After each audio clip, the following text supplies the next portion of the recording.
मोदी काले कानून वापस लो, वापस लो।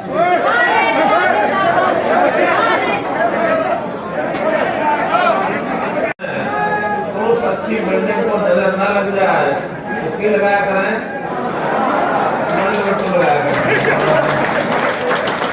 और भाई घर में थोड़ा सा बालक पैदा हो जाए तो उसके माथे पर लगाया करें।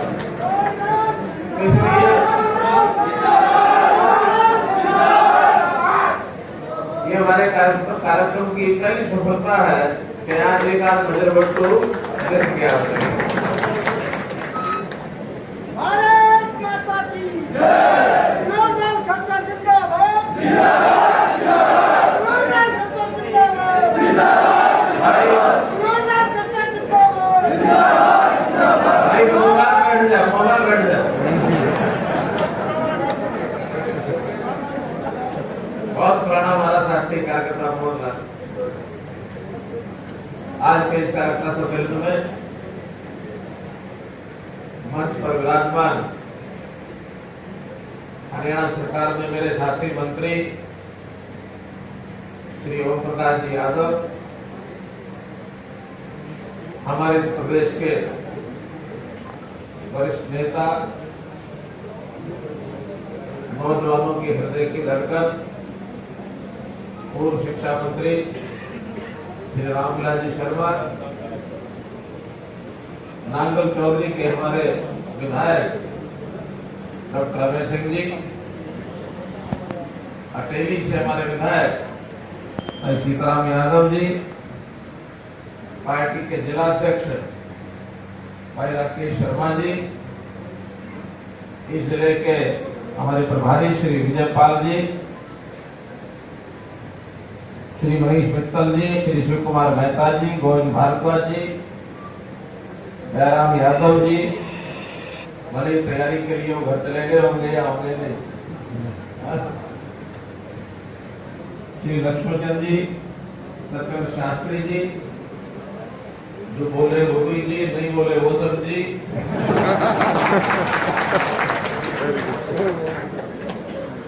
मित्रों, भाइयों बहनों, पत्रकार सहायता मित्रों, ये ठीक बात है कि पिछले लगभग 1.5 वर्ष का एक कार्यकाल एक विशेष प्रकार का कार्यकाल ये निकला है। न केवल प्रदेश में, न केवल देश में, बल्कि दुनिया भर में एक महामारी के इस संकट में से मानवता एक प्रकार से निकल गई। जो कोरोना का काल है, ये महामारी है। सुना करते थे कि कोई महामारी कैसी होती है, महामारी में पता नहीं भगवान किसको उठा ले, कौन सी बीमारी किसके शरीर में घुस जाए, ये सुना ही था। कभी एक अकाल सुना था, कभी हैजा फैला वो सुना था, लेकिन कोरोना नाम की महामारी ऐसी आएगी, हमको अपनी आंखों से देखनी पड़ेगी, अपने अनुभव में लानी पड़ेगी, ये कभी सोचा नहीं था। इस कार्यकाल में बहुत ऐसे लोग जो हमारे निकट के थे, मुंह में छोड़कर चले गए, काल के मुंह में चले गए। बहुत ऐसे हैं कोविड से प्रभावित हुए, ठीक तो हो गए, लेकिन पोस्ट कोविड जिसको कहते हैं कि कोविड के बाद अभी भी शरीर में बहुत सी बीमारियां नहीं हो गई। दूसरी लहर संतोष व्यक्त किया जा रहा है कि वो अपने बहुत, जिसको कहना चाहिए कि नीचे का जो धरातल उस पर पहुंच गई है, अब हम राहत महसूस कर रहे हैं। लेकिन साथ ही एक चिंता व्यक्त की जा रही है कि ऐसा न हो कि तीसरी लहर भी आ जाए। दुनिया के कुछ देशों में तीसरी लहर आई है और वो तो ये भी सोच रहे थे तीसरी के बाद चौथी भी आ सकती है। भाई प्रभु मालिक के जरूरत, हमको कोई, हम और आप तो उस प्रकार के ज्ञानी विज्ञानी नहीं है, लेकिन फिर भी परिस्थितियां कुछ भी होंगी, हम अपने बल पर, अपने हिम्मत के साथ मुकाबला करेंगे, भगवान हमारा साथ देगा और निश्चित रूप से इसमें से पार पाएंगे।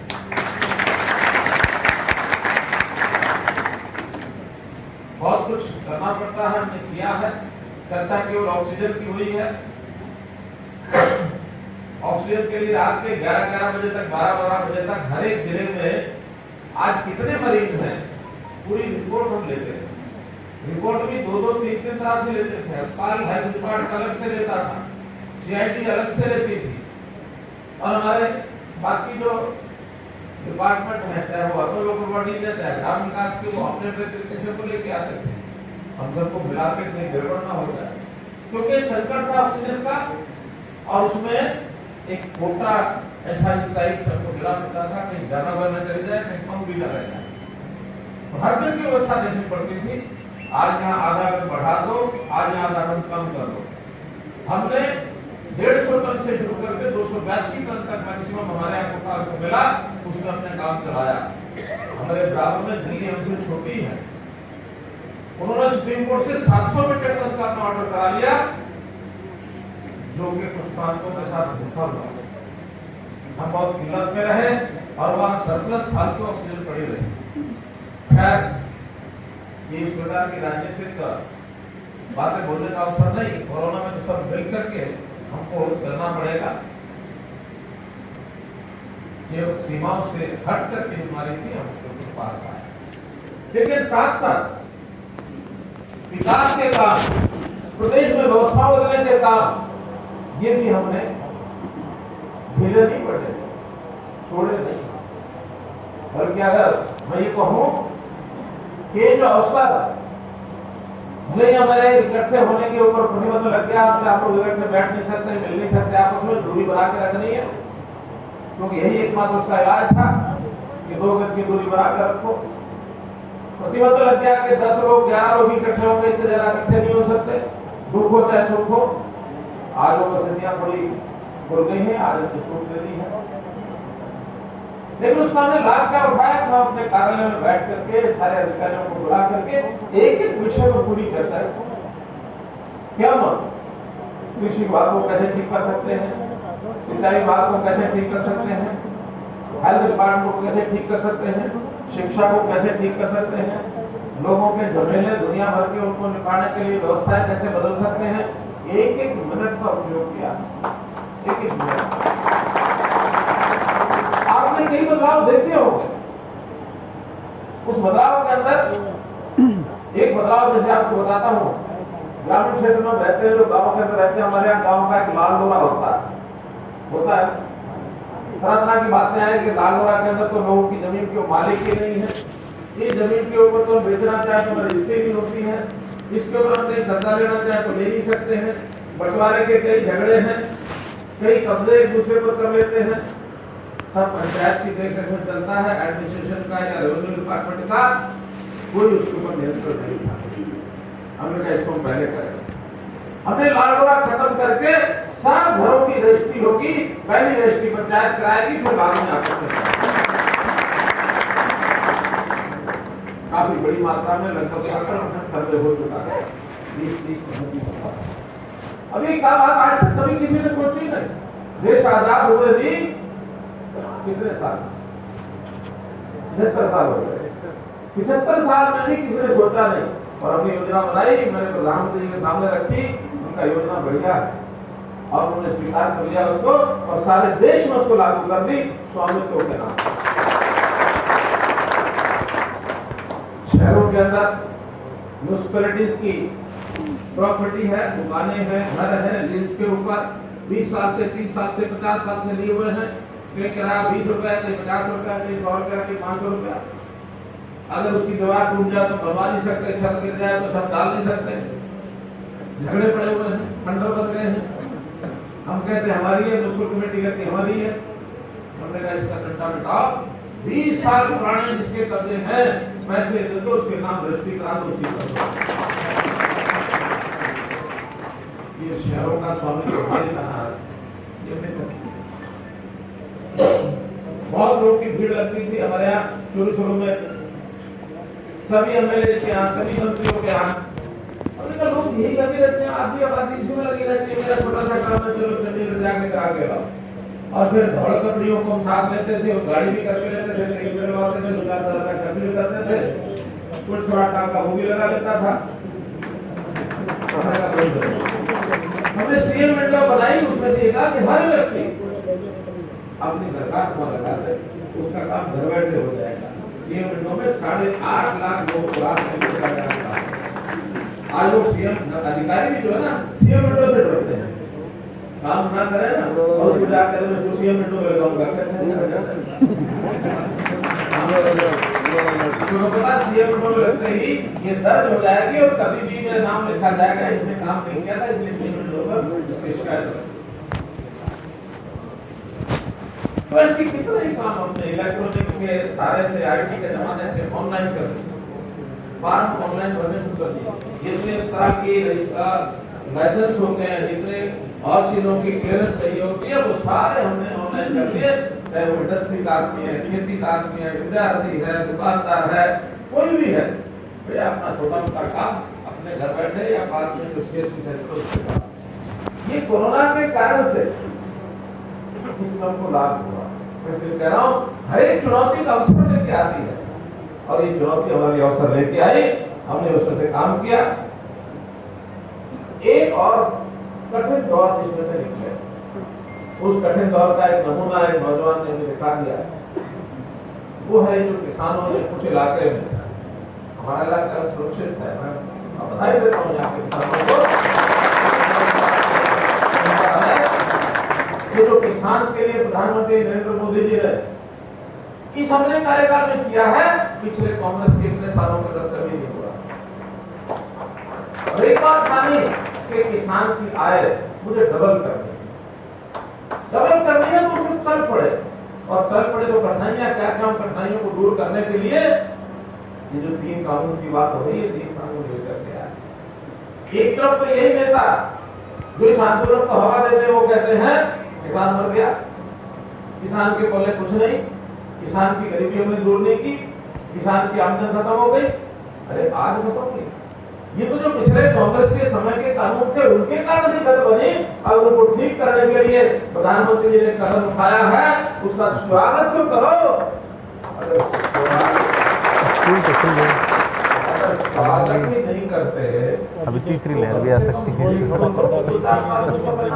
सही बात। हाँ तो उसमें मतलब ये है कि जैसे चाहे आप जनवरी में करो या अगले सेशन में, मतलब हमें याद है लेकिन आगे वाला जो है उसके ऊपर हम डांट लगाते हैं, उसको बंद करते हैं, उसको नहीं लागू करेंगे। ये कौन सा नियम है?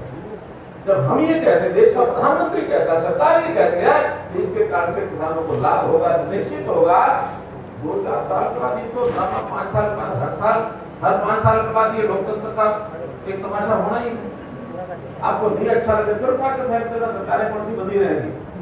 5-5 साल बाद सब सरकारें बदलती हैं, चाहे वो पंचायत हो, जिला परिषद हो, ब्लॉक समिति हो, नगर पालिका हो, नगर परिषद हो, विधानसभा हो, लोकसभा हो। 5 साल में तो सबका चुनाव निकलता है। आपको नहीं पसंद आया और हो सकता है लागू करने वालों को समझ में आया कि कानून गलत है, वही वापस ले लेंगे। क्या कानून वापस होते नहीं? संविधान में भी 100 से ऊपर बार संशोधन हो चुके हैं। संविधान बनाने वाले तो बहुत अच्छी समझ से बनाया उन्होंने, इस देश के हित के लिए बनाया, लोकतंत्र की रक्षा के लिए बनाया। हम ये कहते थे कि लोग नहीं था, लोग था, लेकिन समय पर ध्यान आया कि ये चीज उसमें बदली जानी चाहिए। 125 के लगभग संशोधन हो चुके हैं, तो ये कानून भी बदले जा सकते हैं, लेकिन एक रट लगा ली ना, खत्म करो। अरे भाई देखो तो सही क्या क्या गलत है, कुछ उसमें क्या गलत है बताओ तो सही, ना मानो।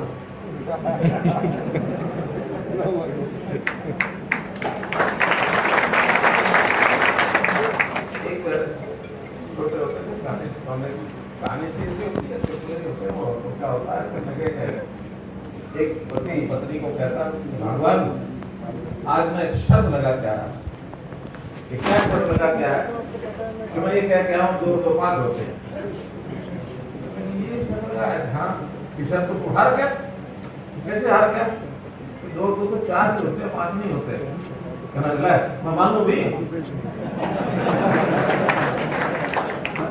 मानूंगा मानूंगा। तो ये जो व्यवस्था है इसको ठीक करना है हमको, सारे समाज को, सारे प्रदेश को, प्रदेश का सारे देश की बात करता हूँ, देश को लोकतंत्र के नाते से क्या गलत है क्या ठीक है इसकी खुली चर्चा करने के लिए एक मंच होना, और खुली चर्चा करो, कोई दिक्कत नहीं। लेकिन जिद करके कोई चीजें हर हुआ नहीं करती। आज जो जिद चल रही है जिस कारण से हम पिछड़े भी हैं, हम इन कामों के कारण से कुछ इलाके के अंदर अपने जो बात जाके कहनी चाहिए थी, लोगों की सुननी चाहिए थी, वो नहीं कर पाए। यहाँ वो रैली बड़ी करके गया था मैं नारनौल में, कब 2 साल 1.5 साल हो गया था, बड़े कार्यक्रम उसके बाद हम नहीं कर नहीं पाए, केवल इसलिए इनकी जिद है कहीं ऐसा ना हो। हालांकि हम कर सकते हैं, कहीं भी कर सकते हैं, सरकार है क्या नहीं कर सकती, सब कर सकती है, लेकिन हमको धैर्य बरतना है कि कोई ऐसा विषय न हो जाए, कल कोई ऐसा दबाव हो जो सारी उम्र के लिए हमारे ऊपर लग जाए कि हम उस काल के अंदर ये इस प्रकार की गड़बड़ हो गई। पिछले कार्यकालों की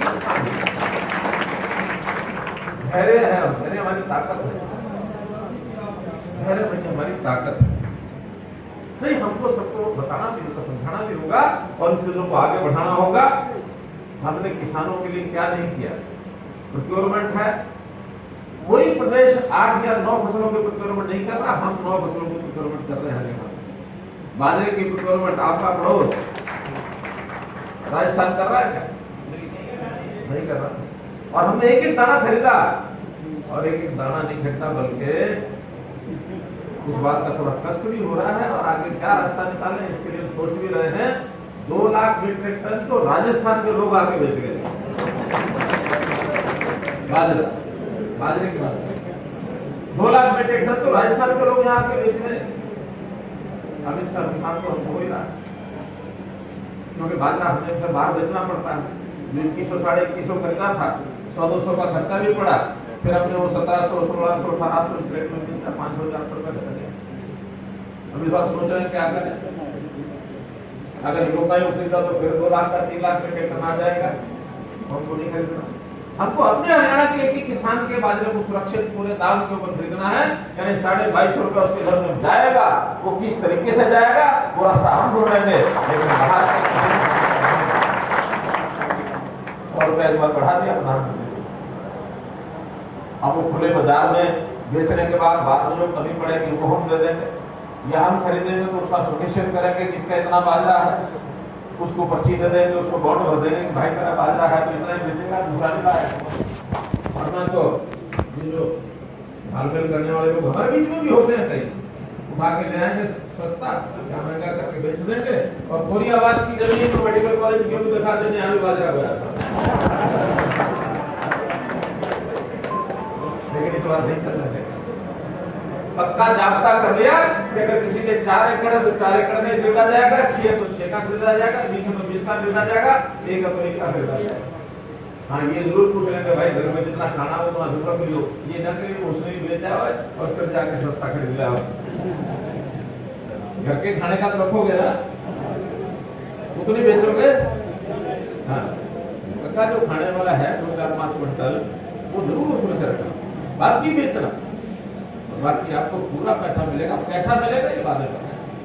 तो मित्रों, हमने सिंचाई की बात हो रही थी, एक बात तय की है कि माइक्रो इरिगेशन के माध्यम से हर खेत को पानी पहुंचाएंगे, कोई 1 एकड़ भी बचने नहीं देंगे, ये हमारा वायदा है।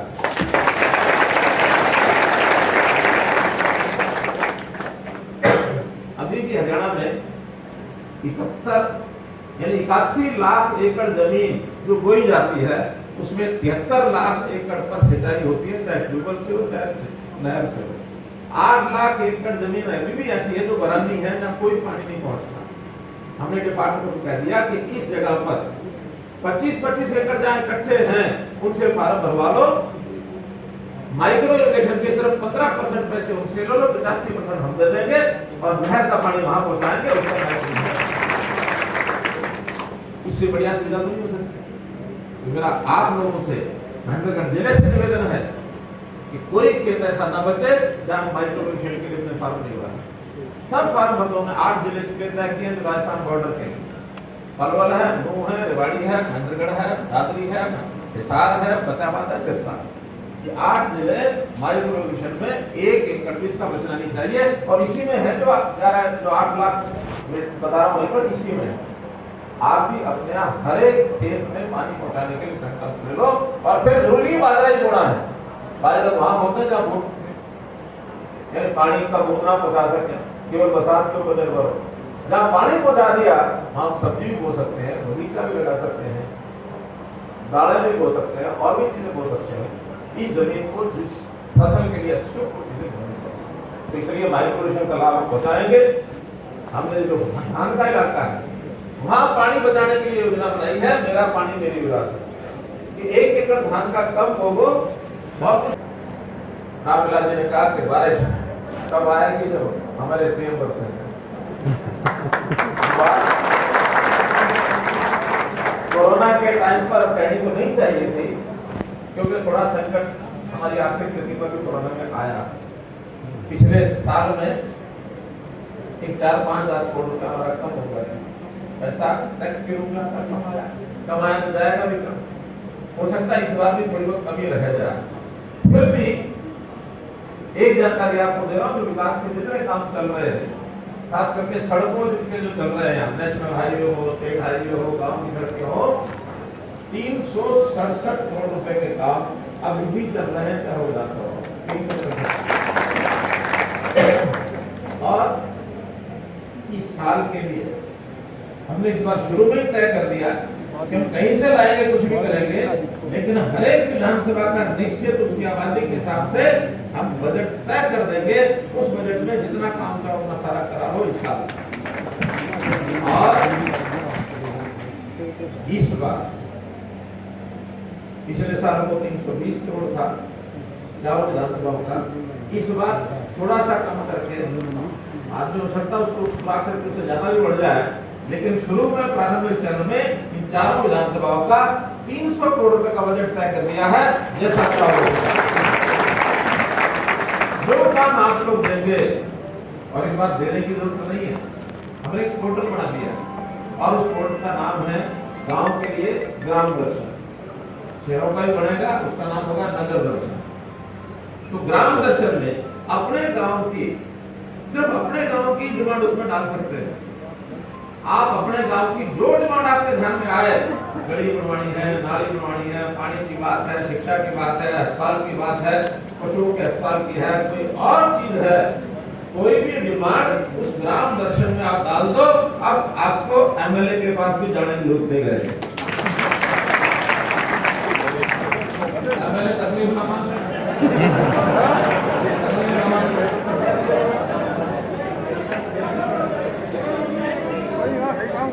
क्या होगा?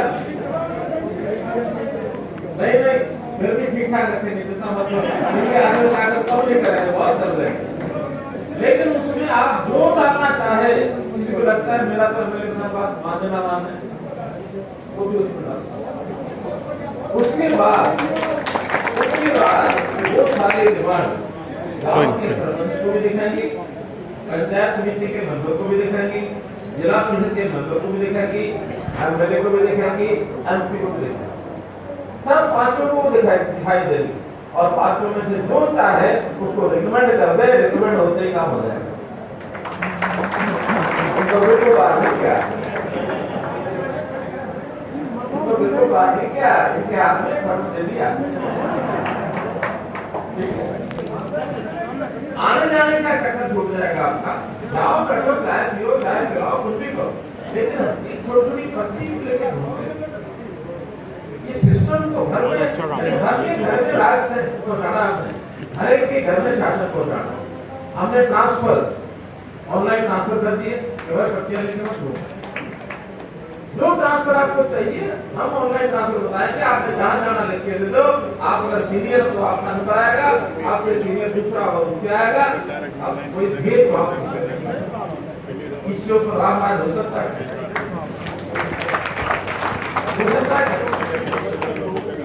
आप अनुभव करेंगे आपको ध्यान में आएगा कि कैसे नौकरियां ग्रुप सी और डी की वन टाइम रजिस्ट्रेशन, एक बार रजिस्ट्रेशन कर दो, 3 साल तक जब भी एग्जाम आए जाके दे दो, एक ही बार फीस लगेगी, बात करने लगेगी। ग्रुप सी हो चाहे डी, और एक ही एग्जाम होगा ग्रुप डी का। अलग अलग डिपार्टमेंट के कई 500 की भर्ती निकल आई, कई 1000 की निकल आई, 2000 की निकल आई, नहीं। ये 18-20 हजार साल में एक बार भर्तियां निकलेगी, जैसे पिछली बार किया था 18,218 ग्रुप डी के लगाए थे। इस बार भी 18 20 एक ही रिजल्ट में सबको लगा है। ठीक है, कुछ अलग अलग चल रही है, पहले से जो भरी हुई है। अभी पुलिस की भर्तियां शुरू हो रही है, 6500 पुलिस की भर्ती इन्हीं 2-3 महीने में होने वाली। जिन्होंने पहले फॉर्म भर रखे हैं अपनी तैयारी कर लो, कमर कस लो, पिटरी विटरी तेल में लगा के दौड़ जरा तैयारी करो, क्योंकि फिजिकल भी होगा, एग्जाम भी होगा, फिजिकल भी होगा। तो 6500 की पुलिस की भर्ती अगले 2 महीने में होने वाली। ऐसे ही ग्रुप सी की इसकी भर्ती भी अगले 1 महीने में ग्रुप सी के साथ एक साथ कराएंगे। तो भर्तियों का सिलसिला, ट्रांसफर का सिलसिला इतना ट्रांसपेरेंट कर दिया घर बैठे।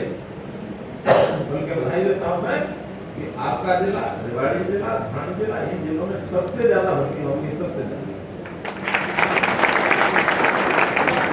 इस नाते से आर्थिक दृष्टि से सबको आगे बढ़ाना, खड़े करना, एक प्रोग्राम और शुरू कर रहे हैं कि परिवार पहचान पत्र में हर किसी का उसका आर्थिक स्तर क्या है, उसके घर में लोग पढ़े लिखे कितने हैं, उसके घर में किस नंबर की क्या स्थिति है। अगर गरीबी की हालत है, उनको रोजगार देने के लिए हमने परिवार पहचान पत्र में एक योजना शुरू की है, मुख्यमंत्री अंत्योदय परिवार उत्थान योजना, कि जिसका 1 लाख से कम नाम बने साल की, उसकी 1 लाख कैसे पूरी करानी है।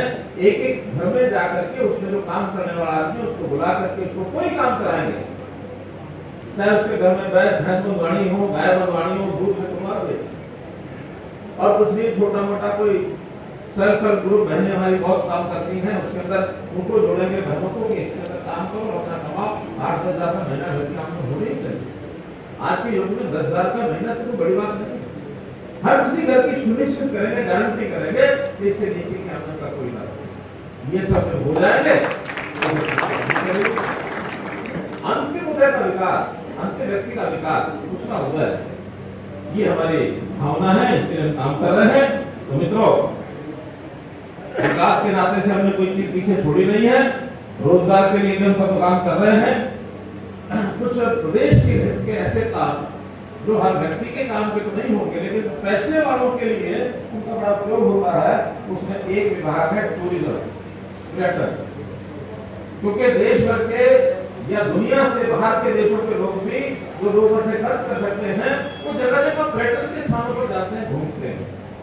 और सही मायने में तो आज का जो यहाँ का दौरा था, ऐसे ही एक प्रोजेक्ट को लेकर के था, और वो प्रोजेक्ट है रूसी पर्यटन। तो मौसम खराब हो गया, जिसके कारण से वहां का दौरा मुझे रद्द करना पड़ा, वरना मेरा 9:30 बजे सुबह वहीं से शुरू होना था। रूसी पर ऊंचाई है, पहाड़ पर है, तो लोग आते हैं, जाते हैं। पुराना या महर्षि चरमराज का, चरमऋषि जी का वो स्थान है, उस स्थान का महत्व है देश और दुनिया में। हमारे आयुर्वेद के अंदर तो चरमऋषि जी का बड़ा नाम है। पहले एक प्रकार से रोग विशेषज्ञ महर्षि चरमऋषि, तो इसलिए उनके स्थान पर कोई आकर्षक का केंद्र बने, तो हमने टूरिज्म के नाते उस स्थान को विकसित करने का प्रयास किया। ऐसे यहाँ माधवगढ़ का किला, वो भी अपने जिले का एक महत्वपूर्ण स्थान है, उसको भी इसी प्रकार से पर्यटन के स्थल के रूप में विकसित करेंगे। आईएमटी जो महदेव जिले में पिछली बार में आया था, बाकी जमीन के लिए जरूर रामराज आप प्रश्न करो, तो वो जमीन गया, क्योंकि हमने कहा ये भूमि के अंदर जमीन को डालो, अभी कुछ नहीं है। कुछ मुझे मालूम है अभी भी 400-500 एकड़, कुछ 1600 एकड़ में से 400 एकड़ की कमी पड़ रही है। अगर वो 400 एकड़ सारे पूरी कर दो, ये काम हमारा है, उसका डिजाइन प्लानिंग सारी डिजाइन कर रही हो, इंडस्ट्रियल एरिया का विकास करना है।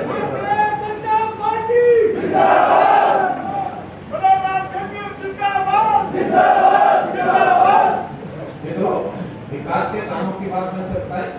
अब एक विषय और कहना है कि प्रदेश में जागरण पैदा करना, और वो भी खास करके इन सारी जो वर्तमान की समस्या है इनको हल करने के लिए समय समय पर कुछ उत्सव आते हैं, त्योहार आते हैं, कार्यक्रम आते हैं।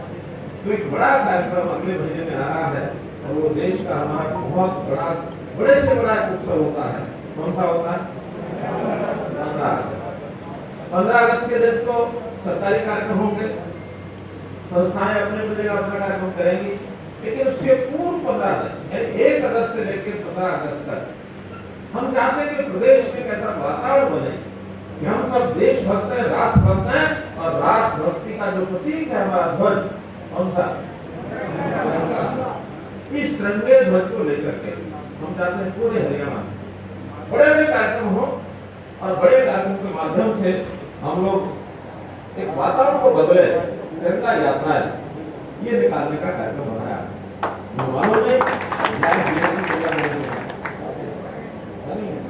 क्या कर रहे हैं? विधानसभा नहीं, जिले का कार्यक्रम बहुत अच्छी बात है। अगर विधानसभा अनुसार कार्यक्रम बनाया है तो चारों विधानसभाओं में ये तो 2-2 कह रहे हैं, लेकिन मुझे बढ़ाने का अधिकार है क्या? तो और 500 जोड़ दो, 2,500 की संख्या, 2,500 की संख्या हर एक विधानसभा में रहती है। तो 4 विधानसभा के अंदर आंकड़ा भी अच्छा बनता है। 2.5 गुना 4 10,000, 2.5 गुना 4 10,000, तो 10,000 की संख्या एक गंगा यात्रा में चारों विधानसभाओं में रहेगी। तो इस इलाके की हवा, और फिर एक जगह कार्यक्रम होता है तो उसका बाकी जगह भी असर जाएगा। यहाँ का असर पड़ोस के जिलों में भी जाएगा, राजस्थान में भी जाएगा, क्योंकि राजस्थान का बिल्कुल बॉर्डर जिला है, 3 तरफ से राजस्थान ही लगता है। तो इसलिए एक जगह तो ऐसे भी आते हैं जहाँ राजस्थान हमारे जिले के अंदर घुस जाता है, काटुआस ऐसे ही ना। मेरा मोटरसाइकिल के साथ खूब घूम रहा है, सुझाव दो।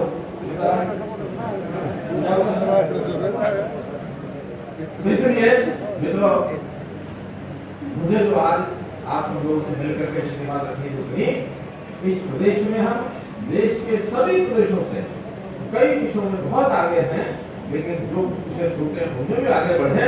हम अपना तो भला करें ही करें, साथ में दूसरे प्रदेशों का भी मार्गदर्शन करें। ये विषय आपके सामने रखते हुए आपने इतनी शांति से और बढ़िया ढंग से बात को सुना, बहुत बहुत आपका धन्यवाद।